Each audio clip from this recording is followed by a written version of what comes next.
All right, folks, on number 11, so our first step is identifying what type of equation this is. We see the word log, so we know that it is a logarithmic equation. Now, our log is isolated. There's no coefficients. There's nothing getting added or subtracted to the log itself that we need to isolate. So we are ready to take this single log expression and put it in exponential form. So big animal, and our ears is that expression, x plus 5. So when we write this in exponential form, our base is 4. Our exponent that goes with that base is x plus 5. And our answer is 256. So now that I have written it in exponential form, it is now an exponential equation because my variable is up in the exponent. So looking at 4 to the x plus 5 equals 256. Can we rewrite these as the same base? We sure can. So 4 to the x plus 5, and 256 we can write as 4 to the 4th. So now that I have the same bases, we can cross those off and set the powers equal to each other. So 4 to the x plus 5 is now x plus 5. 4 to the 4th is now 4. And x is equal to -1. But before we put a box around it, we need to check ourselves to make sure that this isn't extraneous. So I look at the log, and I look at the log's answer part, and is 256 greater than 0? It is. So that means this is not extraneous, and it truly is our solution. So folks, this is a prime example of something that I mentioned in the notes last week, and it's not that the solution needs to be greater than 0, because -1 is not greater than 0. It's all about what that solution does in the answer part of our log. So it doesn't matter that -1 isn't greater than 0 because it makes the answer part of the log greater than 0. It is a viable solution. So again, that's why I'm trying to be very careful with the vocab I'm using to describe these. This is a solution. This is the answer part of the log, and it's the answer part of the log that must be greater than 0.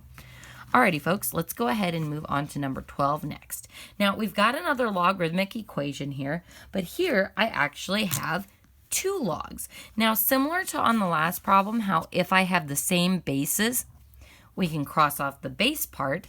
If I have the same 2 logs with the same 2 bases, which, folks, I'm never going to give you one that has 2 logs with 2 different bases. So when my logs are on the same side and they are the same, we can go ahead and cross off those like parts. So just like I can cross off base 4 in the previous problem, we can cross off log base 9 in this problem, which leaves me with 3 minus x equals 5x minus 15. Isolating our variable, I would add 15, which gives me 18. I would add the x, which gives me 6x. So x equals 3. But before we put a box around it, we have to check to see what this does in both answer parts of the log. So I have to check this by plugging it into this answer part and to this answer part. So both of those need to be greater than 0. Now, if I plug in 3 to this answer part of the log, 3 minus 3 is 0. Is 0 greater than 0? That's going to be a no. So that means 3 is actually extraneous. So I've crossed off the only solution we were able to find. So what is the actual answer to this problem? No solution. So in some of the solving problems we did in our notes, in some of those quadratic log problems we encountered, we got 2 solutions, but only one of them worked. You could get neither solution working. You could only find one and none of them work. But if you don't have any solution, make sure that the final answer to your problem is no solution. So folks, let's go ahead and take a look at number 13. How many logs do we have in this problem? 1, and that log is isolated. So we're going to start by writing this in exponential form. Big animal ears. My base is 3. My exponent is 5. And then my answer is 4x minus 17. Now, normally when I throw a problem like this at Algebra 2 students, they go, all right, so it's now in exponential form, so how are we going to get 3, 4, and I guess maybe 17. How can we get those to be the same bases? Folks, this is a key part to this problem because though we have written it in exponential form, this is not an exponential equation because look at where your variable is. Instead of being up in the exponent, our variable is down at ground level. So again, figuring out your starting type of equation, and then after you do something like isolating the bases or putting in exponential form, you always need to keep track of where your variable is. So this is a ground level equation, which means this is actually kind of an algebra 1 problem. We simply want to isolate this ground level variable. So to simplify this expression, 3 to the 5th is 243. And this is equal to 4x minus 17. So add the 17 to 60 equals 4x. Divide both sides by 4.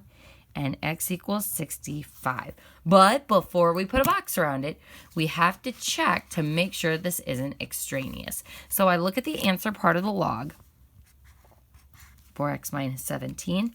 Now, folks, when I plug this in, 65 times 4 is something large. If I subtract 17 from something large, we're definitely going to get something that is greater than 0. So 65 is my solution. All right, moving on to number 14. We've got log base 7 of 5 minus x equals log 7 of 5. So we identify this as a logarithmic equation. How many logs do we have? We have 2 in this problem. Now, they are already isolated as much as can be.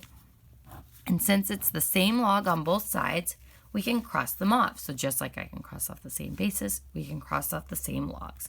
So crossing off those bases, and the log part, we get 5 minus x equals 5. So I subtract 5, and we get negative x equals a 0. So x equals 0. Now again, is 0 greater than 0? No, it's not. But it's not about the solution being greater than 0. It's all about what that solution does in the answer parts of the log. So if I plug in 0, is 5 minus x greater than, or 5 minus 0 greater than 0?